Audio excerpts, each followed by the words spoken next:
Bueno, son exactamente las 3:30, así que vamos a arrancar con la primera mesa. Como saben, hoy va a haber 4 mesas. La primera se titula Estudios gramaticales a partir de corpus. Y unas aclaraciones antes de empezar. Las preguntas que quieran hacerle a las ponentes las vayan poniendo en el chat y nosotros las vamos juntando.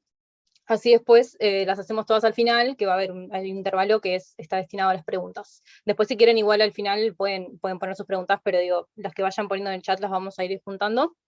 A las ponentes les vamos a ir avisando por el chat cuando les queden 10, 5, 1 minuto, así no nos pasamos del tiempo. Y bueno, vamos a empezar con Sofía Domínguez, que es de la Universidad Nacional de San Luis, de Argentina.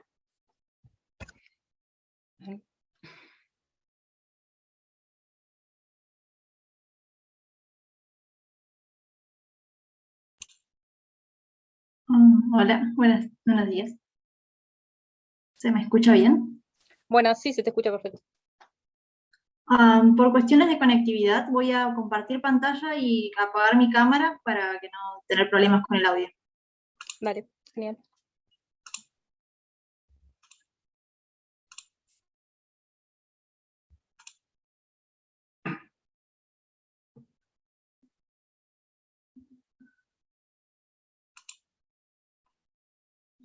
Muy bien.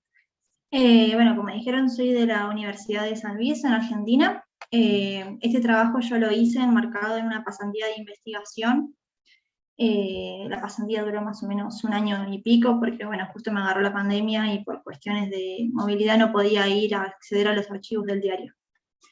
Yo trabajé construcciones condicionales, trabajé con un diario de acá que se llama La Opinión. Es un diario que se da por entregas semanales, tiene distintos tipos de reportajes, pero sobre todo me centré en una columna que se llamaba Tribuna Pública, en la cual se les hacían entrevistas a personas, varias, sobre un tema en particular. Eran temas de la cotidianidad, perdón. Ahí el ejemplo es cuando hablaban de alergias o hablaban de relaciones o cosas así. Lo importante era que las personas tenían que argumentar sobre su opinión acerca de un tema, y lo que hacía el diario, la propuesta que tenía, era comparar 2 tipos de opiniones diferentes. ¿Por qué elegí esta columna? La columna la elegí ya que era un lugar donde podía ver el uso de las condicionales en un entorno más cotidiano, donde podía ver un uso sobre todo argumentativo, que era lo que me estaba interesando. Y mi corpus se componía de los meses de abril, mayo y junio del 2019, que más o menos eran unos 13 artículos. Bueno, el objetivo era observar los elementos circunstanciales utilizados en la prensa y analizar de qué manera los elementos circunstanciales unen 2 enunciados dentro de un texto argumentativo. Acá abro un paréntesis para decirles que yo entiendo como elementos circunstanciales aquellos sintagmas que funcionan como conectores de los componentes del complemento circunstancial, o sea, la apódosis y la prótesis. El más común de todos siempre es el sí.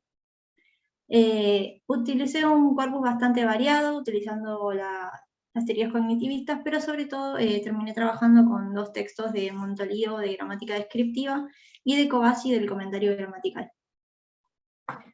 Ok. En primer lugar, lo que hice fue separar dentro de las cláusulas condicionales que fui encontrando la prótesis y la apódosis, para ver si cumplían el rol más canónico, o sea, si tenían el orden más canónico, que siempre es prótesis y apódosis, que es como lo encontramos normalmente. Como se ve en el gráfico que está ahí enfrente, el uso más cotidiano, o sea, el uso canónico se mantuvo, pero hubo algunos casos particulares donde encontré que se utilizaban al revés.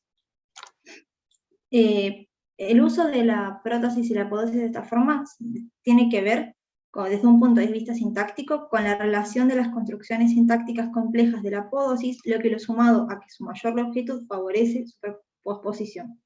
También, vista de una mirada semántica, tiene relación con el orden cronológico de causa-consecuencia.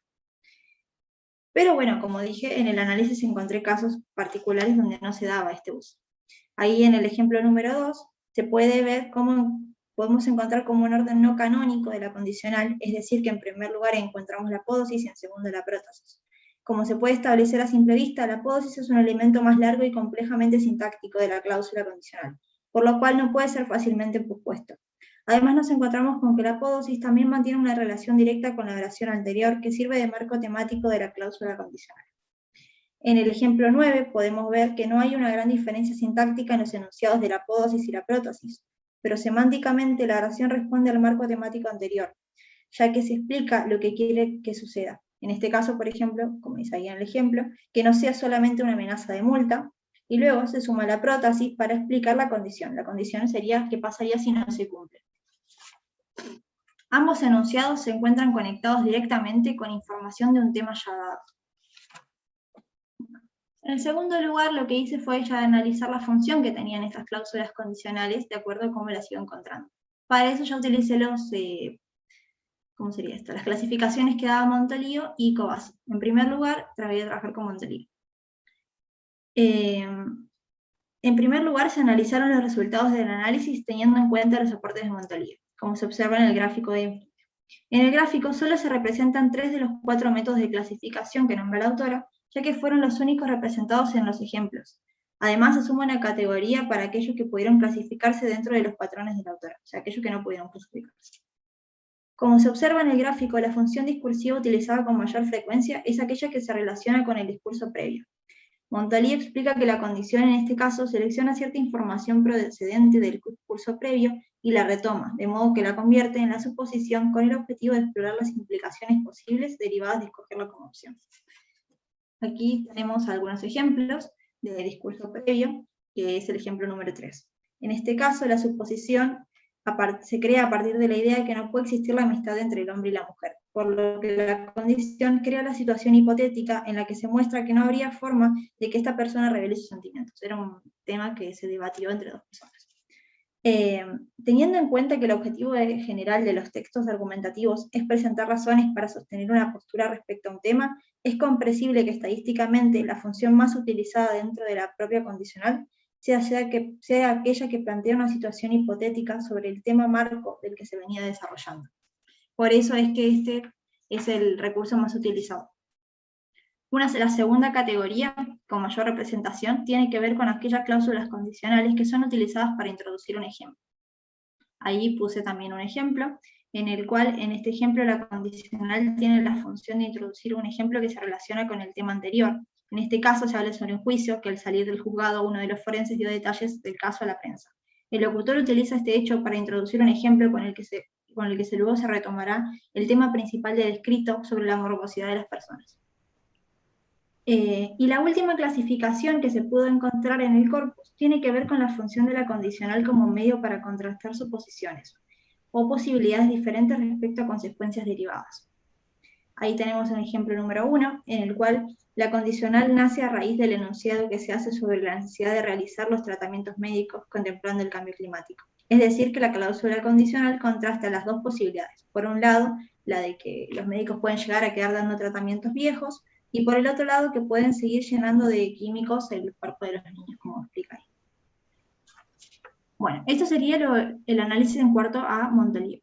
En cuanto a Covasi, ya tuve más dificultad de análisis, ya que a diferencia de Montolio, las clasificaciones propuestas por Covasi no fueron muy representativas en el corpus propuesto, y la mayoría no pudo ser clasificada.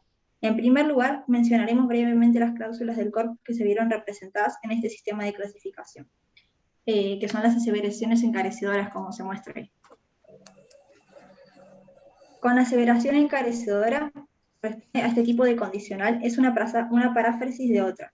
Desde un punto de vista funcional, la proposición condicional es modificadora de la modalidad, es decir, que la condición o hipótesis es lo que justifica la aseveración de la apodosis. Ahí en el ejemplo número 9 se puede ver esto. El problema fue que cuando seguimos analizando, el resto del corpus directamente no pudo ser clasificado teniendo en cuenta las categorías de Covasi. Y este hecho se debió a diferentes motivos. En primer lugar, la diferencia del corpus trabajado. Mientras que Covasi trabaja con ejemplos en muchos casos inventados o ejemplos que va sacando de novelas o de textos más antiguos, el corpus que yo trabajé directamente procede de argumentaciones verídicas, que al mismo tiempo fueron transcriptas de la oralidad, por lo que tienen marcas de oralidad que hacen más compleja su clasificación. Por lo tanto, no me funcionó su método de clasificación quizás más antiguo para este corpus más moderno. Entonces, tomando en cuenta las características del corpus, es posible comprender que no pueden ser definidas de acuerdo a los parámetros de Covasi, ya que a diferencia de Montolio, ella hace una clasificación que toma en cuenta parámetros mucho más puntuales del realce de la condicional, pero que no son aplicables a cláusulas condicionales verídicas y orales como es el caso. Podemos así decir que el método de clasificación de Montolio fue de mayor utilidad, ya que se trata de un sistema de clasificación general que se centra en la relación de la prótesis y la apodosis, sin indagar demasiado en la relación de las construcciones condicionales con el resto del texto. Bueno, por último, las conclusiones que puedo obtener de esto tienen que ver con que, una vez analizadas las 18 cláusulas condicionales encontradas, encontramos que el uso del canónico de las cláusulas condicionales se maneja de la misma forma, a pesar de ser utilizada por hablantes quizás no tan específicos, no sé cómo decirlo, perdón, hablantes no tan informados en el tema siguen utilizando la forma más común de expresar la condicional. Y en segundo lugar, encontramos que siempre son utilizadas con el objetivo de retomar el discurso previo o expandir un ejemplo. O sea, son utilizadas dentro de todo con un orden más bien canónico. Bueno, nada más.